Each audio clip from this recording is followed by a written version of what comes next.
wafdi hogaaminaya wasiirka wasaaradda arrimaha dibadda Soomaaliland Dr. Maxamed Cabdullaahi Umar ayaa maanta waxa uu ka soo degay garoonka diyaaradaha ee magaalada Hargeysa waxaana si weyn halkaas ugu soo dhaweeyay mas'uuliyiin kala duwan oo ka tirsan xukuumadda Soomaaliland. Wasiirka ayaa waxa uu ka warramayaa safar uu dhawaanaanba ku marayay qaar ka mid ah wadamada caalamka isagoo dhowrkii maalmood u dambeeyay ku sugan waddanka Kenya. Sidoo kale wasiirka wasaaradda arrimaha dibadda Soomaaliland waxa safarkooda ku kulmeen gudoomiyaha xigeenka baarlamaanka waddanka Kenya Farax Macalin oo isaguna socdaal booqasho gaaban ku yimi Soomaaliland. Bismillahir Rahmaanir Rahiim. Waxaan marka ugu horeysa horta jecelahay in aan dalka si diiran ugu soo dhaweyno walaalkeen Farax Macalin gudoomiyaha ku-xigeenka baarlamaanka dalka Kenya aynu jaarkanahay. Farax waa nin aad u taqaanaan kana mid ah saaxiibada ay Soomaaliland ku leedahay dalka Kenya. sharaf bay noo tahay mar labaad in iyo mar saddexaad baynu honorable Farax Macalin dalka booqasho gaaban ku yimaado isagaanu deyn doonaa in uu ka warramo. waxaan si jecelahay inaan ka warramo safar shaqo oo aan ku maqnaa muddo 3 maalmood aan ku joogay dalka Kenya. sidaad ka warqabtaan Kenya waxa ay ka mid tahay dalalka aynu jaarkanahay xiriirka wanaagsan ee naga dhaxeeyo. waxa kale oo Kenya tahay xarun ay fadhiyaan jimciyadda quruumaha ka dhaxaysa iyo beesha caalamkuba safiirada ay ku leeyihiin inta badan arrimaha Soomaaliland ay halka ka maamulaan. marka muhiimad gaar ah leedahay dalka Kenya magaalada Nairobi marka xagga siyaasadda iyo horumarka iyo iskaashiga laga hadlayo. marka waxaan u tagay halka in aan beesha caalamka ee halka fadhigeedu yahay in aan warbixin iyo xogaba ka siiyo arrimaha dalka ka socda horumar kale dhinaca siyaasadda leh iyo arrimaha xagga nabadgelyada xiriir la intaba oo ay ka mid yihiin arrimaha imika Soomaaliland meelo ka mid ah ka taagan. waana wuxuu ahaa isxog waraysi iyo iswaran aan xukuumad ahaan beesha caalamka aanu ka siinayna warbixin xaqaa'iq jira iyo arrimaha Soomaaliland halkay maanta marayaan oo runtii xiriir joogto ah oo inta badan aanu leenahay. waxaan halkan ka jecelahay laakiin inaan si khaas ah u xuso shir aanu shalay wada yeelanay ergeyga guud ee u qaabilsan jamciyadda quruumaha ka dhaxaysa xogayaha guud ee jamciyadda quruumaha ka dhaxaysa u qaabilsan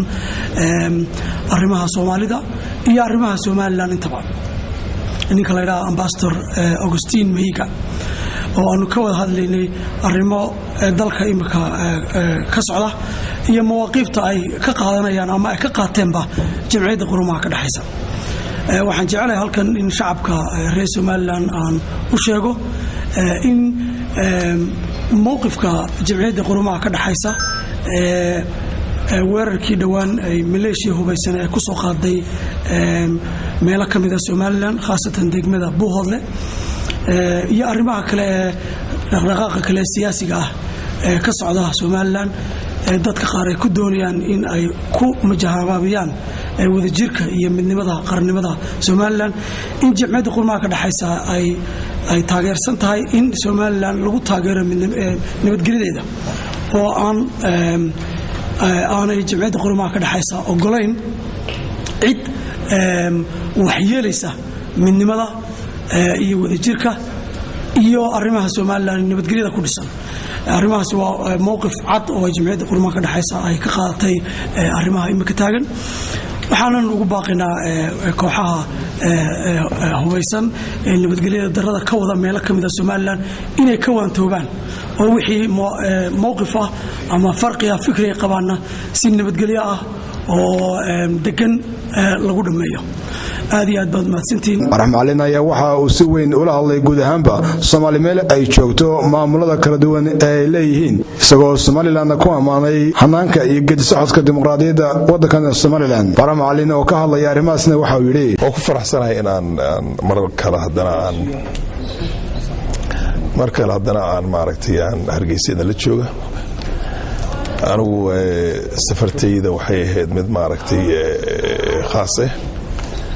wasiirkeena arrimaha dibadda diyaaradda maan isku aragnay iska maanan warhayn marka hadda halka maan isku iimaanay laakiin korka maan wada soconay diyaaradda maan isku aragnay anugu waxaan u socdaa in wixii guud oo Soomaali oo dhanba nabadeedii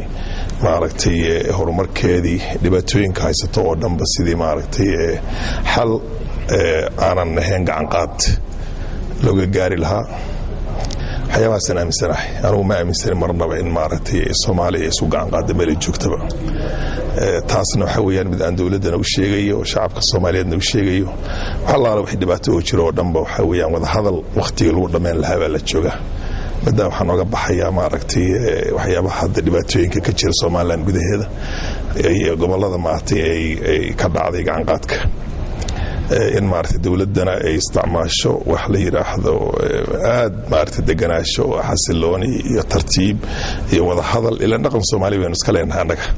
Soomaaliya waa inay ka weynaato oo ay ka talaabsato gacan qaadka oo markasta walaalo wax kasta loo wada dhameeyo maantana Soomaali meel joogto oo dhanba waxa weeyaan dhulkay taala mar haddii dhulka taala dhanba ay ugu jirtaa anagoo dhanba inaan walaalnimo ku wada hadalno meel alle meel aan joogno dhanba dhibaatooyinka waxa ka jirta Soomaali jamhuuriyadii waxa ka haysta aragtaan idinka weydan haysataa taa waa dardaaran guud oo maaragtay ummadda Soomaaliyeed iyo maaragtay madaxda Soomaaliland iyagana u gudbinayo halka Soomaali guud ahaanna inaan anagoo dhanba guud ahaan aan u galno aad baan ugu faraxsanahay runtii maaragtay sida hadda markii loo eego dhanka kale oo Soomaalida ay Somaliland ay maaragtay u degan tahay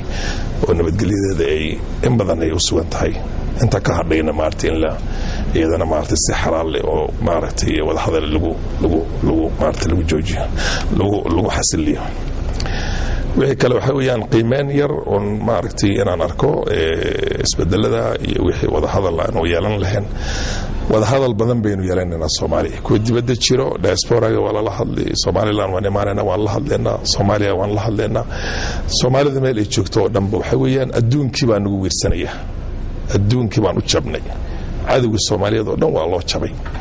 waxaasna waxa weeyaan cid kale oo haysato dibadda naga haysta male oo anaga dhaxdayga anu qaran kalaan ka imaaday oo Kenya la yiraahdo oo jiraan in Allah haatanna waxa weeyaan ciidamadiisa ay gudaha galeen ma doonayna runtii wax maaragtay uu ku farxi karo ninka Soomaaliga oo Kenyaanka inuu arkay ciidamo Kenyaan oo galayso gudaha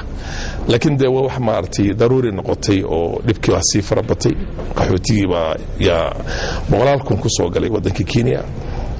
macluushii iyo rafaadkii iyo gaajadii iyo abaarihii iyo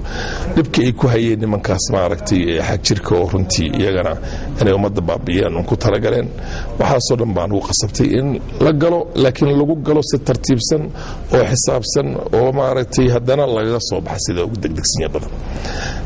intaasna oo la kiciyo Soomaali oo dhanba la isku imaado sida maaragtay loo sameyn lahaa si shacabkana wax u gaarin shacabka Soomaalida waxba gaaray aad baan uga xunnahay laakiin laba goorreebo waa wax maaragtay aan doonayna inaan madaxdiinana aad kala sheekaysto guud ahaan waayo marka haddaan ku jabno Somaliland waan ku jabeennaa Kenya waan ku jabeennaa Ethiopia waan ku jabeennaa meel kastoo dhan dadkii wada dhashay waa isku dhiig marka waa inaan comprehensively aan u raadino nabadaanadii xasiloonida mustaqbalkaana inaan wax uga qabsano Soomaaliya wada hadashadoo dhanba taa waxaan kaga baxayaa guud ahaan arrinta Soomaaliyeed aad baan ugu hambalyeynaya dadaalka idinka aad samayseen dad Somaliland tiin in laga sii kobciyana waan jecelnahay wixii gaasirayna maaragtay iyadana la dhameystiro wixii challenges oo soo baxo dhanna maaragtay si xasilooni iyagana looga hortago maaragtay tartiib lagu xasiliyo dhiig Soomaaliyeedna uusan daadanin meel kastaba mar kastaba uusan daadanin taas waxa weeyaan waa center point anaga aan maaragtay aan ugu faarax markaan aan aaminsanahay aad baad mahadsantiin waana